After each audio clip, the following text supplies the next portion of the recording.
Sa buhay, karaniwang nagsisimula ang kaalaman sa pamamagitan ng lapis at papel. Sa mga ito, nagsisimbolo ang panimula ng isang bata sa mundo ng edukasyon, mula abakada hanggang sa mga numero.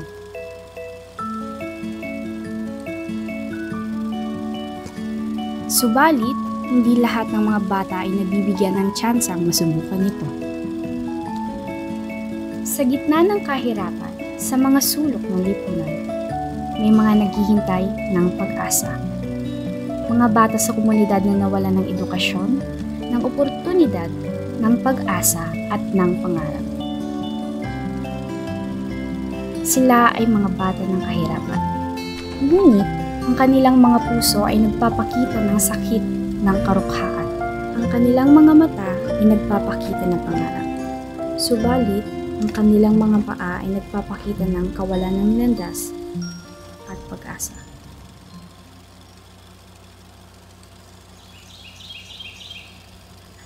Katulad na lamang ng isang munting eskwelahan dito sa isang lugar sa Las Piñas, ang Oikos Helping Hand Center. Dito makikita ang mga batang busog sa pangarap at naniniwalang may pag-asa pa para abutin ang mga ito. Masisigla, panay ang paglingat ng mga mata, maliligalig ng mga galaw at inosenteng muka ang mga natatanging bagay na una mong makikita sa kanila. Talaga nga namang mapapaisip ka sa kung anong kinabukasan ang kanilang dala. Yan ang kapansin-pansin sa mga batang ito dito sa munting tahanan kung saan pantay-pantay lahat. Ngunit, sino nga ba ang gumagabay, humuhubog at nagtuturo upang sila'y bigyang landas dito sa mundo? Morning, children! Good morning, teacher! Isang guro na may dalang pag-asa at naniwala at nananatiling naniniwala na hindi nagtatapos ang pangarap sa kung ano ang estado sa buhay. Very good day. What's this? Siya si Ma'am Catherine Matugina. Katulad ni Ma'am Kat, naranasan din niya ang kalupitan ng kahirapan noon. Kahit na nakatapos siya, dumaan pa rin siya sa kabi-kabilang hamon ng buhay. Siya'y atin mo nang kilalanin nang sa gayon maunawaan natin ang mga karanasan niya sa buhay na nagpatibay palalo sa kanyang mga pangarap. Ilan po kayong magkakapatid? Tatlo. Ako yung bunso. Yung isa kong kapatid is elementary graduate. Tapos yung isa, third year college na. Yung panganay namin. And ako yung pagtapusan. So, yun. Bakit kasi nahirapan kami sa sitwasyon namin dati. So, yung financial, napakalaking part talaga siya sa pag-aaral. So, yung kuya ko is nag-stop siya mag-aaral para mag-work. And siya na yung nag-provide din doon sa needs namin. Katuwang niyan, that time yung tatay ko na nag-work na din. Yung nanay ko is nagtitinda lang siya ng mga kung ano-ano para magkaroon ng kita. Kung ano yung maisipan niya. Ang munting trabaho at kakarampot na kinikita ng mga magulang ni Ma'am Kath ang pangunahing pinagmumulan ng panggastos ng kanyang pamilya.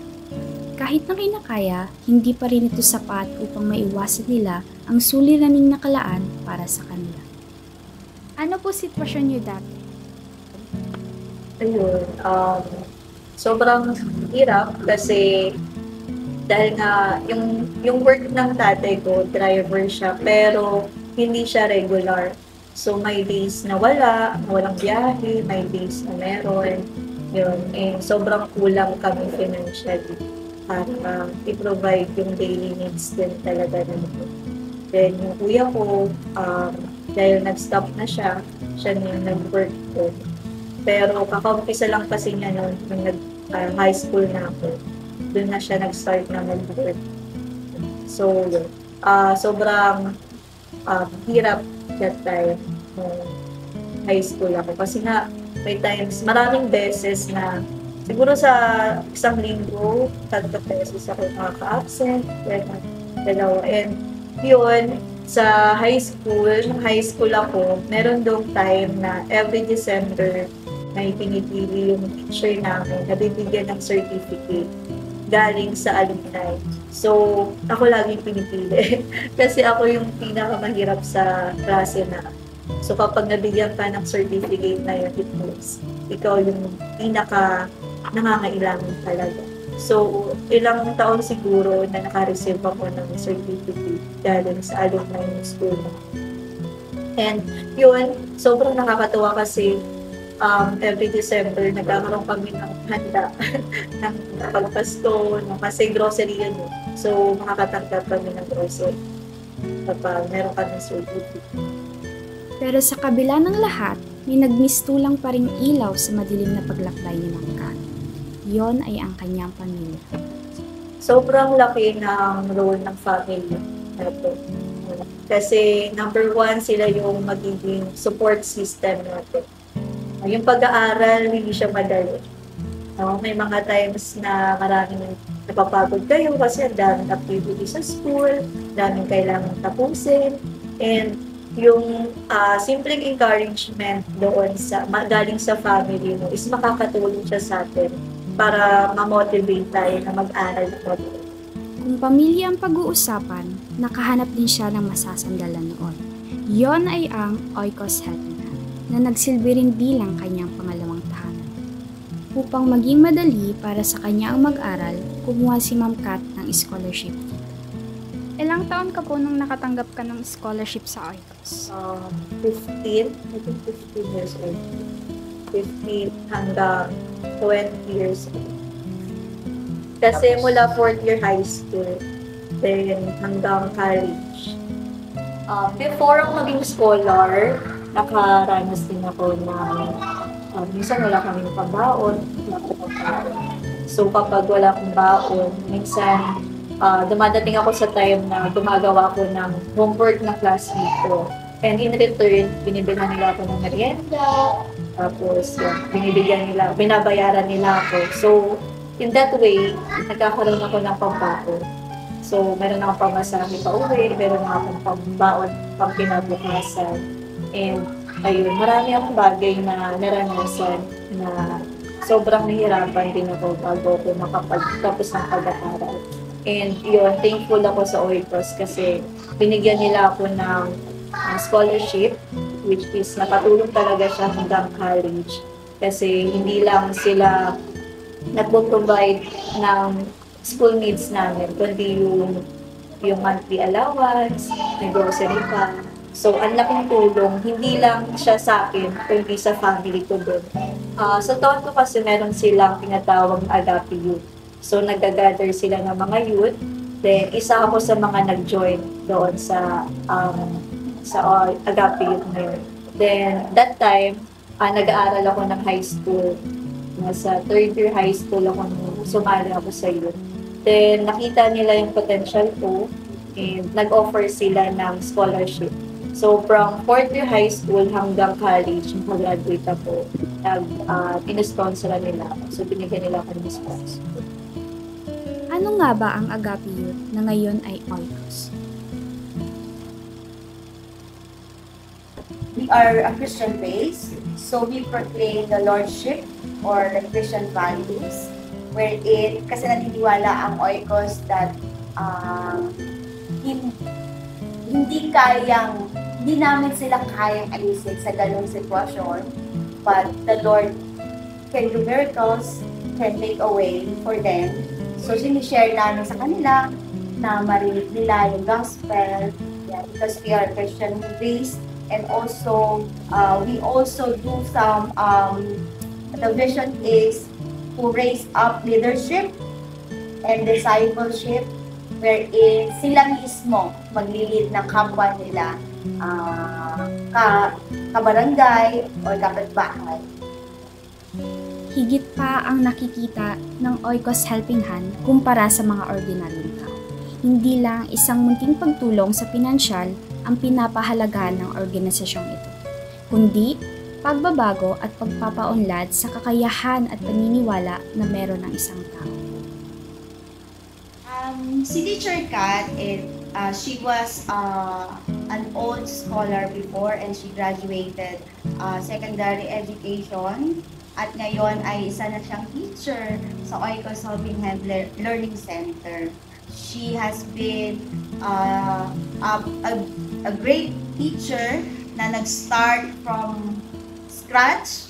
Malaking tulong siya kasi mas nagiging encouragement din siya sa ibang scholars na dati akong scholar, ngayon ay isa na ako ngayon nagtuturo at nagiging katuwang na sa Oikos Helping Hand. Hindi may tatangging malaki ang naging papel ng organisasyong ito kay Teacher Kat. Nagdulot ng isang malaking pagbabago sa paraan ng kanilang pamumuhay at nabigyan ng panibagong oportunidad upang makapagsimula. Dati nag-aaral ako, hindi pa ako scholar ng Oikos. Ang hirap sa amin na bumili ng bagong shoes, uniform every year. Unlike nung naging scholar ako, provided ng Oikos yung yearly na uniform ko, bagong uniform, bagong shoes, yung mga school materials, yung books, hindi na iniisip kung saan ka ko pagbayad kasi binibigay na siya ng Oikos. Isang malaking pagbabago ang hatid ng Oikos Helping Hand kay Teacher Kat. Sa halos isang dekada na pagtulong ito, ay ngayon nabigyan siya ng kakayahang isukli at ibahagi ang regalong kanyang natanggap sa marami pang tao. Nakikita niyo po ba yung sitwasyon niyo dati sa mga batang tinuturuan niyo po ngayon? Yes, nakaka-relate ako sa situation nila. Kasi before, especially nung bata ako is, parang naalala ko, ilang beses lang ako nag-celebrate ng birthday. And alam ko sa Oikos kasi every birthday nila, monthly, nakaka-receive sila ng gift. And sobrang tuwa nila kapag kahit simple gift, sobrang laki na sa kanila. Sa work namin, as much as we can, pinaparamdam namin sa bata na love na sila.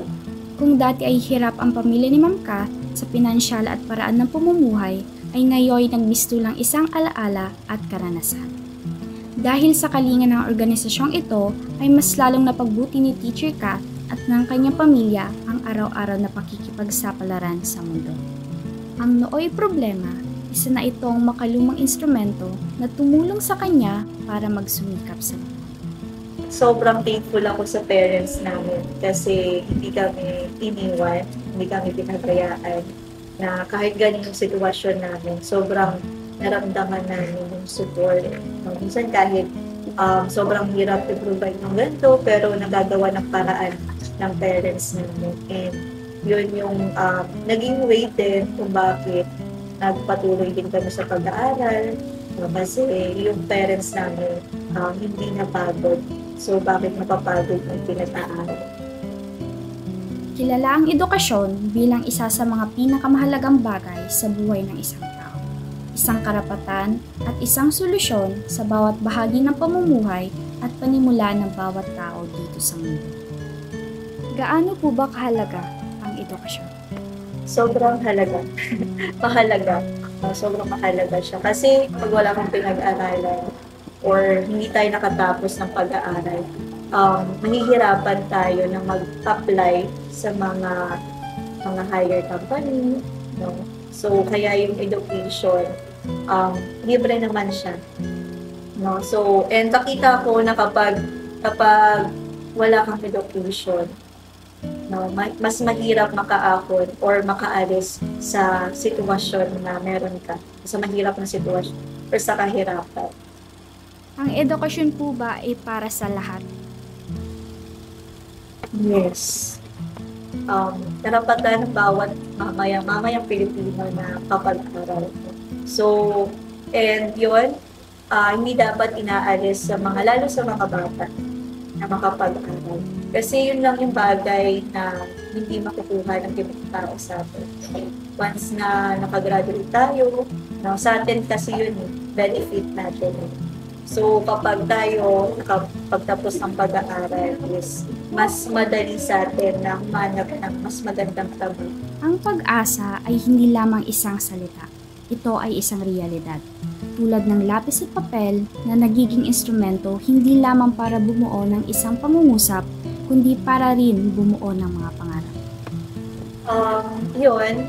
Huwag lang kayo mawala ng pag-asa. Kasi um, maraming tao na nasa parehas na sitwasyon, pero pinipili nila na magpatuloy.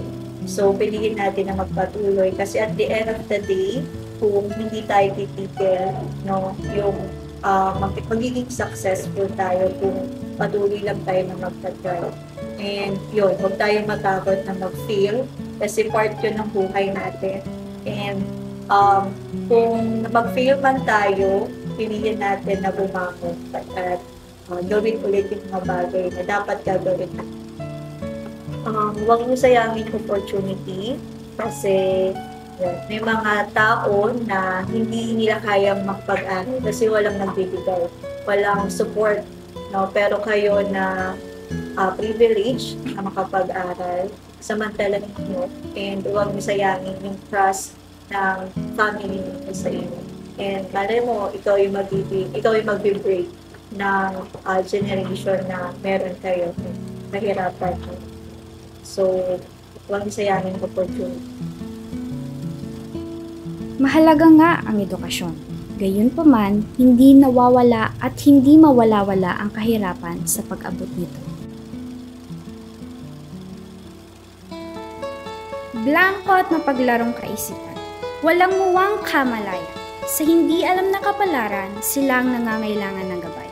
Hindi lamang sa kanilang mga magulang, kaibigan o kamag-anak, kundi pati na rin sa mga guro na kanilang nagsilbing pangalawang tahanan. Bagamat ang papel nila ay magturo lamang, subalit sila rin ang gumagabay sa pagguhit ng kinabukasan. Sila ang guguhit sa bawat kasunod na pahina sa blangkong papel na hawak ng mga bata.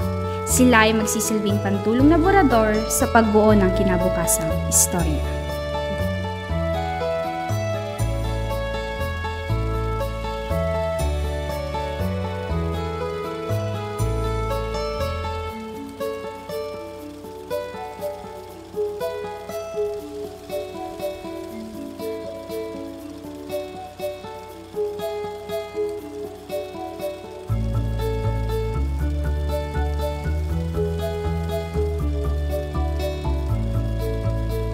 Kaya magtapos kayo.